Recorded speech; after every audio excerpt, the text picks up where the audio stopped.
आपसी लड़ाई या आपसी फड्डा या ये मामला मजीद उलझता चला जा रहा है। अभी कुछ देर पहले जस्टिस काजी फायज ईसा ने चीफ जस्टिस उमर अता बंदयाल का फैसला उड़ा कर रख दिया है। सिर्फ चीफ जस्टिस उमर अता बंदयाल का फैसला ही नहीं बल्कि 6 जजेस के फैसले को उड़ा कर रख दिया है। इससे पहले आइन पसंदों की कुछ हमदर्दियां काजी फायज ईसा, जस्टिस मोहतरम काजी फायज ईसा साहब के साथ इसलिए भी थी क्योंकि ये समझा जाता था, देखिए सीनियर बेंचेस में उनको नहीं बिठाया जाता, अहम मसाइल में खास तौर पर कॉन्स्टिट्यूशनल मैटर्स में उनसे राय नहीं ली जाती, लिहाजा नाज़रीन किराम उनके साथ कुछ हमदर्दियां थी। लेकिन जस्टिस काजी फायज ईसा ने अपने एक स्टैंडर्ड फैसले के जरिए या एक काइंड ऑफ नोटिफिकेशन के जरिए जिस तरह से जस्टिस बंदयाल और 6 जजेस का फैसला उड़ाया है, मेरे ख्याल से नाज़रीन किराम ये 9 सफ़ात का जो ऑर्डर उन्होंने जारी किया है, इससे जस्टिस काजी फायज ईसा बजाते खुद जो है ना वो इस चक्कर के अंदर फंसते हुए नजर आ रहे हैं। चूंकि जस्टिस बंदयाल के पास भी एक ऑप्शन है और वो 10 अप्रैल की होने वाली समाज जिसमें जो केस है, जो मामला है, वो जस्टिस काजी फायज ईसा का बजाते खुद अपना मामला है। तो लिहाजा ये होना तो नहीं चाहिए, कहना भी नहीं चाहिए। आम दिनों में शायद मैं इस तरह की बात करता तो मुझे लगता कि सुप्रीम कोर्ट के मयार के बारे में बात नहीं है कि जजेस की आपसी लड़ाई की बात की जाए, लेकिन अब चूंकि वो ओपन फैक्ट है, खुलकर सबके सामने नजर आ रहा है, सब इस बारे में बात कर रहे हैं, तो लिहाजा नाज़रीन किराम अब ये मामला खराब होता चला जा रहा है। तो जस्टिस काजी फायज ईसा ने जस्टिस बंदयाल का कौन सा फैसला उड़ाया है, किस 6 जजेस के फैसले को जो है ना वो, और इसका क्या असर होगा? क्या अब जस्टिस काजी फायज ईसा का फैसला माना जाएगा या चीफ जस्टिस उमर अता बंदयाल का फैसला माना जाएगा? क्या इस वक्त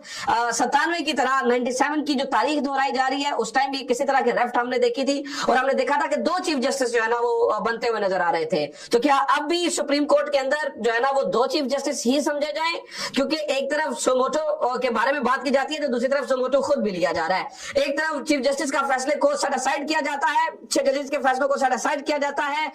एक तरफ जो है ना वो एक जज साहब जो है वो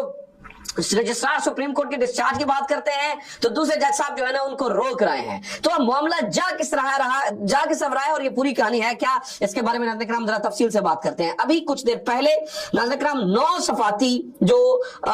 सुमोटो केस नंबर 4 2022 के बारे में फैसला दिया था जैसे काजी फायज ईसा ने, उसका कोई एक्सटेंडेड वर्जन सामने आया है और वो 9 सफाती एक्सटेंडेड वर्जन है जिसके 2 सफात पता चले हैं, एक पहला मोस्ट प्रोबेबली और एक आखिर वाला। एक तो है जिसमें मिस्टर इशरत अली के बारे में बात की जा रही है। इसके अंदर उन्होंने 2 बातें की हैं जस्टिस काजी फायज ईसा ने, पहले इसको समझ लीजिएगा फिर उसके बाद मैं अगले प्लान आपको बताता हूं कि उसमें जो है ना वो क्या करने की कोशिश की जा रही है। इसमें वो 2 बातें करते हैं,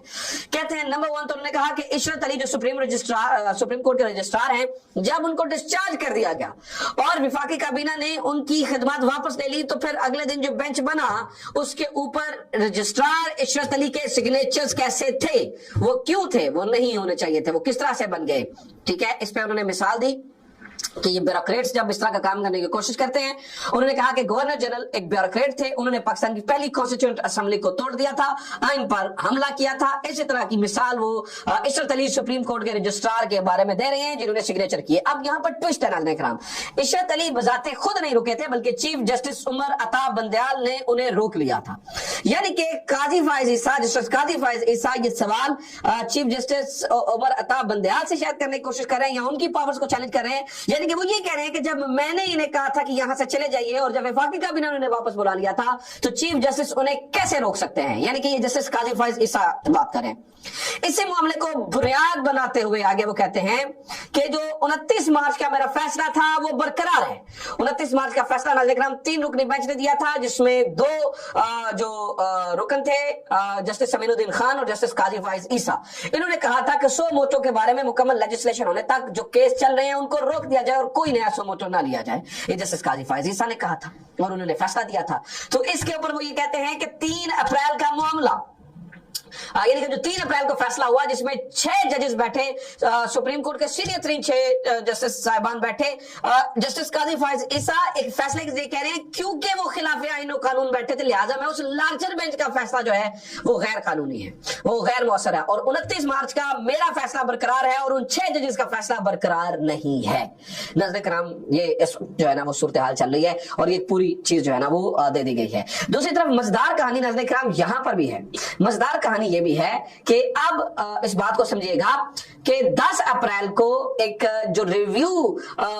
जस्टिस काजी फाइज ईसा के बारे में जो रेफरेंस था उसका जो रिव्यू के लिए हुकूमत ने वापस लेने के लिए जो है ना वो दरखास्त की हुई है, उसकी समाअत इन chamber chief justice Umar Ata Bandial ने करनी है। तो chief justice Umar Ata Bandial justice काजी फाइज ईसा के मामले को देख रहे होंगे, लिहाजा ये शायद ये मामला भी है। जब जो भी बात है हम लगता है कि बात बहुत बिगड़ चुकी है, मामला बहुत बिगड़ चुका है, काम बहुत खराब हो चुका है, शायद सूरत-ए-हाल बहुत डेंजरस हो चुकी है। अब ये देखिए कि जस्टिस काजी फाइज ईसा जिनके साथ जो है ना वो पहले आइन पसंदों की मैं कह रहा हूं ना कि वो भी थी, मोहब्बतें भी थी, ये भी थी, वो अब ये सवाल पूछ सकते हैं कि जस्टिस काजी फाइज ईसा अकेले कैसे फैसला कर सकते हैं कि लार्जर बेंच के फैसले को सेट असाइड कर दिया जाए। 6 जजेस के फैसले को वो किस तरह से उड़ा के रख सकते हैं। एक अकेला शख्स एक फैसले के जरिए ये किस तरह से साबित कर सकता है, जो कि चीफ जस्टिस भी नहीं है, कि वो 29 मार्च वाला फैसला चलेगा या फिर जो है वो 3 अप्रैल वाला फैसला चलेगा। लिहाजा नाज़रीन किराम, ये मामला अब आप समझिए कि इतना फंस चुका है कि अब पूरी दुनिया शायद इस तरफ देख रही है कि पाकिस्तान की सुप्रीम कोर्ट के अंदर क्या चल रहा है। सियासी पार्टियों, क्योंकि इतनी कौम शायद तकसीम हो गई है कि शायद सुप्रीम कोर्ट भी तकसीम हो चुकी है, सुप्रीम कोर्ट के अंदर भी मामला इतना जो है वो गड़बड़ हो चुका है। तो अब इसका क्या नतीजा निकलेगा, क्या नाज़रीन किराम, ये सारी चीजें चीफ जस्टिस उमर अताब बंदयाल के इस्तीफे की तरफ लेकर जाने की कोशिश कर रही है। क्या चीफ जस्टिस उमर अताब बंदयाल के इस्तीफे की कोशिश की जा रही है, इस वजह से सब कुछ हो रहा है, ये बजाते खुद एक सवालिया निशान है। दूसरी तरफ देखें ना, 4 किस्म की इस वक्त कोशिशें जारी हैं गवर्नमेंट की जानिब से भी, और वो ये चारों कोशिशें इसलिए की जा रही है कि या तो चीफ जस्टिस खुद छोड़ के चले जाएं, इस्तीफा दे दें, या फिर उनको बरतरफी के बाद सूरत हाल को किस तरह से जाना, क्योंकि देखें रेफरेंस वगैरह भी दायर हो रहे हैं। वो 4 चीजें क्या है वो मैं आपके सामने रख देता हूँ। 4 चीजें नाज़रीन किराम, एक तो कंटेम्प्ट ऑफ कोर्ट के जो कानून है उसको जो है ना वो अमेंड किया जा रहा है, और खास तौर पर वज़ीर आज़म के खिलाफ कार्रवाई ना की जाए, इस सिलसिले में जो है ना वो काम हो रहा है। नंबर 1 प्लान तो ये है। नंबर 2 प्लान ये है, और ये मैंने कल भी आपको खबर दी थी, वैसे आपको ये याद होगा, इसलिए हमारी खबर सच्ची साबित हो रही है और अब इसको टीवी चैनल्स भी चला रहे हैं। मैंने आपको कल ही बता दिया था कि यह सब कुछ हो रहा है। दूसरी बात यह है कि जनाब की कॉन्स्टिट्यूशन कोर्ट्स बनाई जा रही हैं, आईनी अदालतें, यानी कि जो भी कॉन्स्टिट्यूशन से रिलेटेड चीज आएगी, जो भी आइन से रिलेटेड चीज आएगी उसको